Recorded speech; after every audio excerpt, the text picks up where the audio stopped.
নওগাঁয় জুলাই গণঅভ্যুত্থান পরবর্তী বাংলাদেশ জাতীয় ঐক্য ও রাষ্ট্র সংস্কার ভাবনার শীর্ষক আলোচনা সভা অনুষ্ঠিত হয়েছে।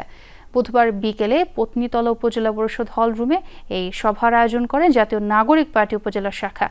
প্রধান অতিথি ছিলেন পার্টির যুগ্ম আহ্বায়ক মনিরা শারমিন। অনুষ্ঠানের শুরুতে অভ্যুত্থানে শহীদের প্রতি শ্রদ্ধা জানানো হয়। পরে স্বৈরাচার ও তাদের দোসরদের বিচার নিশ্চিত করা, সংস্কার, নির্বাচন ও নতুন বাংলাদেশ গঠনের উপর গুরুত্বারোপ করেন বক্তারা। সভায় এবি পার্টির সহ সাংগঠনিক সম্পাদক অ্যাডভোকেট কাজী আতিকুর রহমান সহ বিভিন্ন রাজনৈতিক দলের নেতাকর্মীরা উপস্থিত ছিলেন।